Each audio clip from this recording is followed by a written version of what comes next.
आपने कभी सोचा है कि दुनिया का सबसे अमीर अरब शेख कौन है? मिलिए वलीद बिन तलाल से, जो कि इस वक्त न सिर्फ अरब दुनिया के बल्कि सारी दुनिया के सबसे अमीर मुसलमान हैं। इनके दोस्तों में बिल गेट्स और माइकल जैक्सन जैसी हस्तियां भी शामिल हैं। वलीद बिन तलाल सऊदी शाही खानदान हाउस ऑफ सऊद के मेंबर भी हैं। इन्हें ये एजाज भी जाता है कि ये किंगडम होल्डिंग कंपनी के मालिक हैं, जो कि दुनिया की टॉप की सबसे बड़ी कंपनियों को अपनी मलकियत में रखती है। दोस्तों, वलीद बिन तलाल के नाम से मशहूर इस सऊदी बिजनेसमैन का पूरा नाम अल वलीद बिन तलाल अल सऊद है। 1980 में प्रिंस अल वलीद ने अपने सबसे पहले बिजनेस का आगाज किया। $30,000 यानी कि पाकिस्तानी 45 लाख रुपए से किंगडम एस्टेब्लिशमेंट नामी कंपनी की बुनियाद रखी गई। $30,000 का ये अमाउंट चंद ही दिनों में खत्म हो गया। इसके बाद प्रिंस अल वलीद ने सऊदी अमेरिकन बैंक से कर्ज लेने की कोशिश की और इन्हें यहाँ कामयाबी से $3 लाख यानी कि पाकिस्तानी 4.5 करोड़ रुपए का लोन मिल गया। दोस्तों, वलीद बिन तलाल बेशक एक शाही खानदान के शहजादे थे और इन्होंने ऐसे खानदान में आंख खोली थी जहाँ पैसे की कोई कमी नहीं थी, मगर इन्हें हमेशा से ही खुद काम करके पैसा कमाने का शौक था, जिसकी वजह से इन्हें अरब दुनिया का वॉरेन बफेट भी कहा जाता है। बिजनेस में इन्हें पहली कामयाबी 1982 में मिली, जब साउथ कोरिया की एक बड़ी कंस्ट्रक्शन कंपनी से इनकी डील हुई। प्रिंस वलीद ने बहुत होशियारी से अपने आगाज के दिनों में जो भी पैसा कमाया, इसे दूसरे अरब शहजादों की तरह पार्टी करने और महंगी कारें खरीदने के बजाय वापस रियल एस्टेट और स्टॉक मार्केट में इन्वेस्ट किया।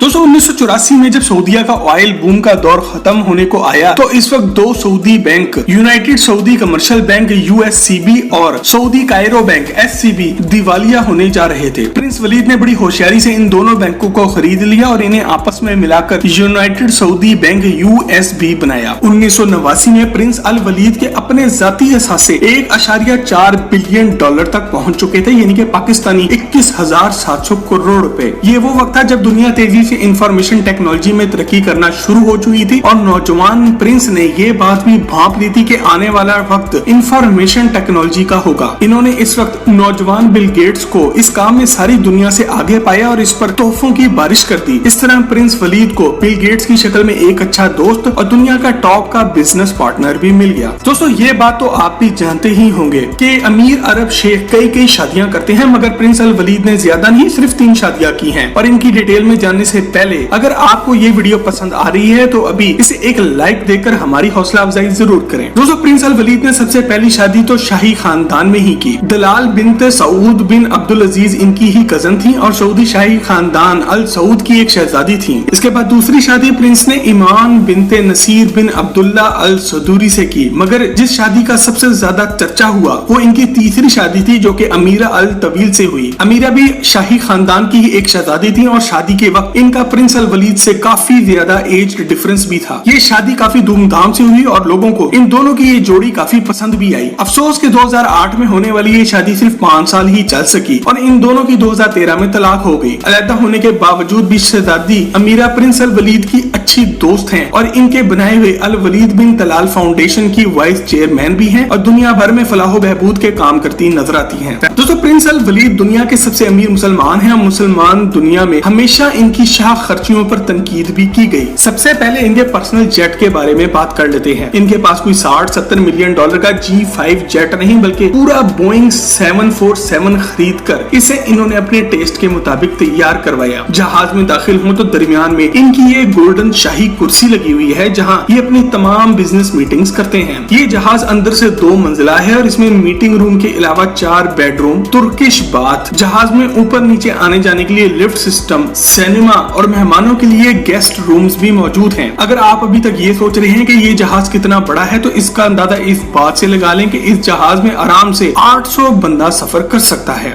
दोस्तों, प्रिंस वलीद की शाह खर्चियों में दूसरे नंबर पर इनकी यॉट आती है। इस दियो हैकल कश्ती का नाम पहले नबीला था और इसे एक सऊदी खरबपति अदनान खशोगी ने तैयार करवाया था, मगर प्रिंस वलीद की इस पर नजर पड़ी, उन्होंने मुंह मांगी कीमत देकर इसे खरीद लिया। इस यॉट का नाम भी इन्होंने बाद में बदलकर नबीला से किंगडम 5KR रख दिया। 1980 में तैयार होने वाली इस यॉट पर इस वक्त $100 मिलियन लागत आई थी, जो कि आज 2021 में $300 मिलियन बनते हैं। आपको ये जानकर भी हैरत होगी कि 1980 में ये दुनिया की सबसे बड़ी यॉट थी और हॉलीवुड की मशहूर फिल्म जेम्स बॉन्ड में इसे इस्तेमाल भी किया किया गया। दोस्तों प्रिंस वलीद के अमीर होने का अंदाजा इस बात से लगा लेंगे साल 2017 में इनके कुल असासे 39 बिलियन डॉलर के थे और ये दुनिया के 7वें सबसे अमीर आदमी थे। इनकी बनाई हुई किंगडम होल्डिंग कंपनी जिन कंपनियों में अपने शेयर्स रखती है इनमें शामिल हैं Apple, city group, Disney, Twitter, four seasons hotel group, George 5 hotel Paris, स्वे होटल लंदन, पेप्सी कोला और इसी तरह दुनिया की 300 से ज्यादा टॉप की कंपनियां शामिल हैं। दोस्तों हर आदमी इस दुनिया में अपना घर दुनिया का सबसे जबरदस्त घर बनाना चाहता है और जब दौलत की कोई कमी ना हो तो ये ख्वाब भी आसानी शर्मिंदा ताबीर हो सकता है। प्रिंस वलीद का अपना घर 2.5 लाख स्क्वायर फुट पर बना हुआ है। किंगडम पैलेस जो कि सऊदी अरब के शहर रियाज में वाक़ है, इस महल को बनाने में 130 मिलियन डॉलर्स की लागत आई है और इसमें 317 कमरे शामिल हैं। इस महल में 250 से ज्यादा टीवी भी लगे हैं और दुनिया के माहिर शेफ्स की एक टीम भी मौजूद रहती है जो कि किसी भी वक्त ऑर्डर आने पर 2000 से ज्यादा अफराद के लिए खाना तैयार कर सकती है। इसके अलावा रियाज शहर से कुछ फासले पर प्रिंस वलीद किंगडम रिजॉर्ट के भी मालिक हैं जो कि 5 लाख स्क्वायर फुट पर बना हुआ है। ये एक शाहाना रिजॉर्ट है जिसमें 3 मुख्तलिफ झीलें भी आती हैं। दुनिया के मशहूर नुसरत स्टेक हाउस पर जब शहजादा वलीद खाना खाने पहुंचे तो जाते जाते टिप में 4459 पाउंड टिप छोड़ी जो कि पाकिस्तानी करेंसी में 9.5 लाख रुपए से ज्यादा बनते हैं। दोस्तों कहने को तो प्रिंस वलीद मुसलमान हैं मगर इनका तर्ज जिंदगी गोरों से भी ज्यादा मॉडर्न है। ये दूसरे अरब शहजादों की तरह तंग नजर नहीं है बल्कि आजाद ख्याल है और औरतों के हकूक के लिए भी हमेशा आवाज उठाते रहे हैं। उम्मीद करते हैं कि जितना माल इन्होंने इस दुनिया में कमाया है क़यामत के दिन इसका हिसाब देने में भी इन्हें मुश्किल नहीं होगी।